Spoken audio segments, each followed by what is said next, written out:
Hi. So I have tried to record this video a million bajillion times, but again, this is not my forte. So please be patient with me. And Jesus, I just ask that you would help me to do this because I can literally do nothing apart from you, not even record this video. So, what is complex trauma? So, trauma in short is the result of experiencing an overwhelming amount of stress that a person is unable to adequately cope with, and it leaves them in a state of fear and survival. Complex trauma, also known as CPTSD, which stands for Complex Post Traumatic Stress Disorder, is a relational type of trauma that it generally spans years um, and typically has to do with a person experiencing different types of trauma over a long period of time. So it could be someone experiencing like emotional neglect, but also physical abuse um, and a multitude of things. So the difference between CPTSD and the well-known PTSD is that PTSD is typically an isolated event or a like series of events. So typically, if you think a war, that may be something that maybe has spanned a few months or so or longer, but it's one like overarching event in the person's life. Whereas in complex trauma, generally it's like not an isolated part of the person's life that they've experienced, but it's like pretty much their life. So like, it's not like, oh, okay, you go away and experience this like major event, but it's like your life that you grow up in, that you are living day to day, that's not any different from your regular life, is where you're constantly experiencing traumatic events. So, because of that, CPTSD or complex trauma, generally the heart of it, the source of it is relational. The people who are abusing and causing the trauma are generally people in close, intimate, interpersonal relationships. And so the stressors involved are chronic, repetitive, and generally with complex trauma, the trauma is occurring at developmentally vulnerable times in a person's life.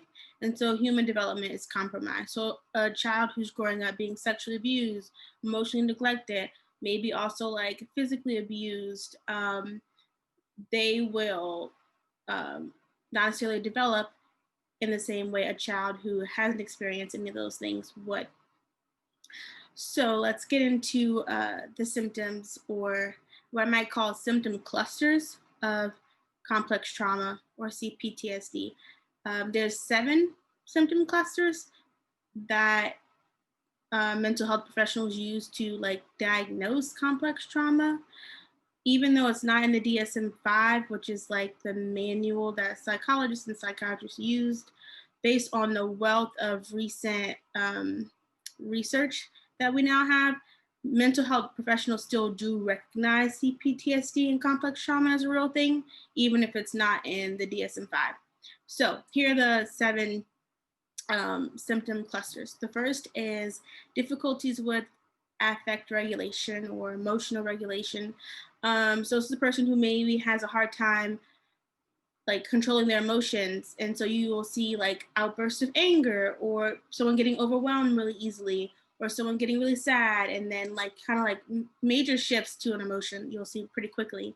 You also have like self-injury, risk-taking behavior, and emotional numbing. So things like substance abuse, binge eating, um, someone who is an alcoholic, those kinds of things. Generally, you also sometimes see like sexual acting out, suicidal preoccupation, those kinds of things. The second symptom cluster is difficulties with attention and consciousness. The psychology word for this is dissociation. So you will have someone who maybe has amnesia of the traumatic events, depersonalization, which is like if you don't feel like yourself in your body, you almost are going through the motions like a robot, not like really feeling like present within yourself. That can also, depersonalization can also be experienced by a person. Like if you have experiences where you feel like you're looking at yourself outside of your body, There's derealization, which is when surroundings and people who are familiar to you feel strange and kind of like weird and impersonal and unfamiliar, even though they aren't strange places or people. Another is flashbacks and reliving experiences. That's also a form of dissociation. The third symptom cluster is difficulties with self perception. So this is shame, and not necessarily feeling shame for like what was done to you, but like shame about who you are. Um, Another aspect of difficulties with self perception is feeling self hatred, blame, guilt, an overwhelming sense of helplessness, feeling really different from everyone else around you and completely alone, like no one understands you, um, and those kinds of thoughts. The fourth symptom cluster is difficulties, or not difficulties, just like distorted views of your perpetrator or abuser. So this could be like a preoccupation with the person who abused you, whether it's an even like ruminating thoughts of revenge. It could be idealization of them and having sympathy for them. It could be feeling like your relationship is like really special, or something. It can also be seen in like taking on that person's point of view and perspective. And so if for someone was abused and their abuser constantly said, hey, the reason I'm doing this is because you're terrible and you have to do this for me. And so this person begins to like really have that belief of, oh, it was my fault that I was abused because I had to endure it because I was bad or something. Like that's again them taking on their abuser's perspective and is a part of that symptom cluster of distorted views of the perpetrator. The fifth symptom cluster is having physical problems, like problems in your body, essentially. So if you experience psychological stress, but you start having headaches and dizziness, insomnia, digestive problems, muscle tightness, um, hyperarousal. So like, your heart starts beating fast and you just start getting all sweaty and nervous, those kinds of things. Sixth symptom category is difficulties in relationship. And this often has to do with maybe that like low view of self and difficulties with view of self. But difficulties in relationship is or includes like having a hard time trusting people around you, being really skeptical of everyone around you. It could also be in like re-victimization. So a person who's abused is more likely to be abused again. And there's a lot of different reasons for that. And I could totally make a separate video talking about that if you want. But yeah, re-victimization, it could be looking for someone to rescue you, having a hard time with intimate relationships. So like not wanting people to get too close and then feeling withdrawing and then feeling more alone, and just a lot of relational issues that are a constant problem in the person's life.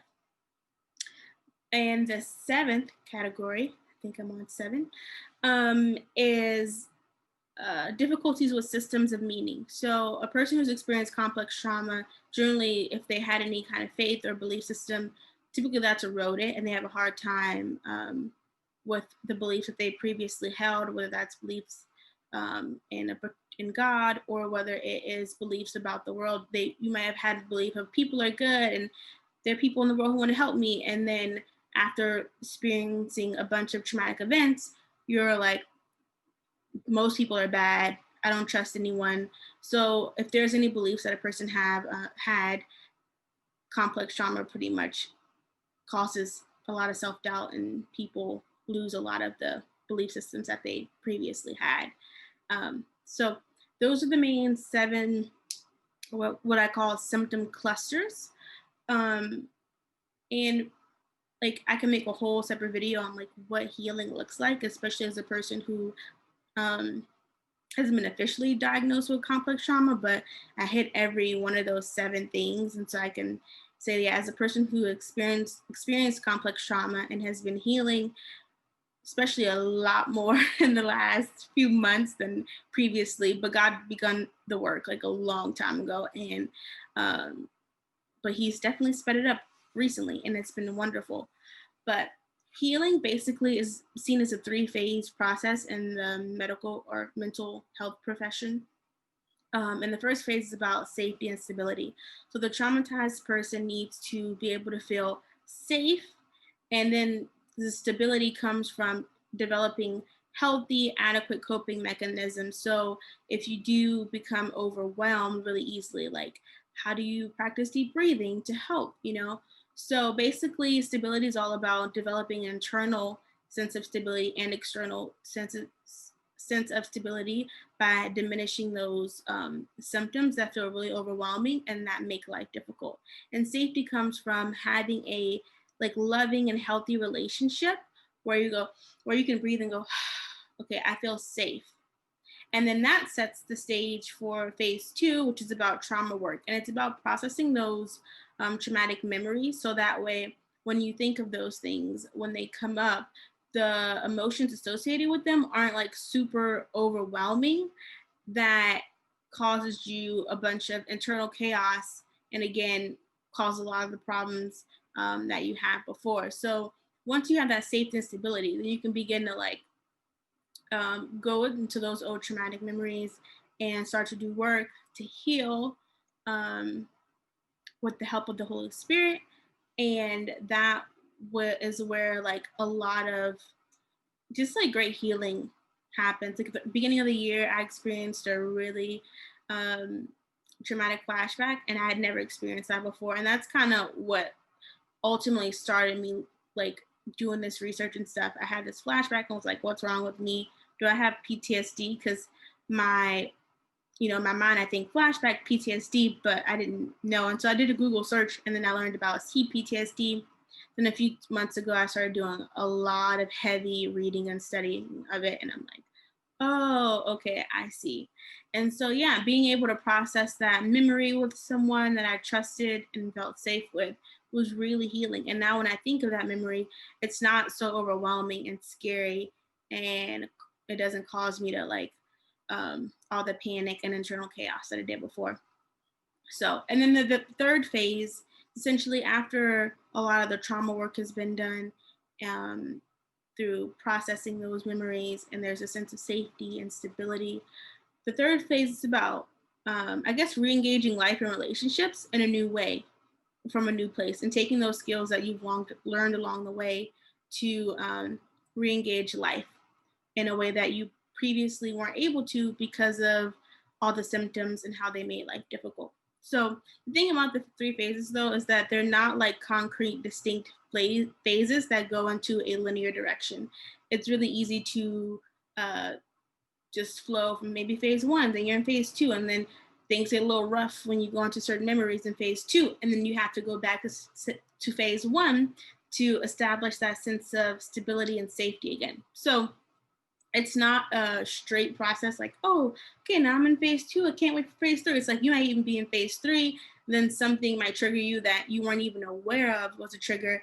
And then next thing you know, you're back at phase one um, before you can maybe do phase two. So it's not a linear thing. They kind of, the phases bleed in and out of each other, but that's pretty much what healing looks like. And plan to make a more in-depth video. I'm actually like working on creating a course for just everyday believers who want to be trauma informed enough to aid their discipleship, because I think there's just some basic things that if people knew would really be impactful in their ministries, personal, and if they have any like larger, I don't know, ministries that are more like, I don't want to say official, but like if you have like a nonprofit, then yeah.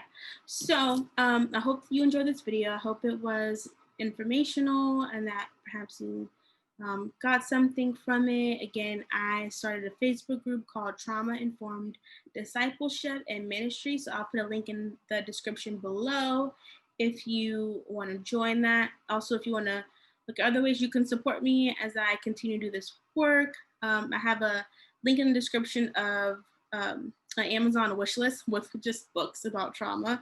I bought a lot of books, but being unemployed and buying books don't really go that well together. So if you just want to buy a book to support me, I greatly appreciate that. And feel free to follow me on Instagram. Um, yeah. So I hope you have a great day. I hope this was helpful and look forward to seeing you again. And yeah, also feel free to leave comments in the description of anything that you might want to know about, learn about. Yeah.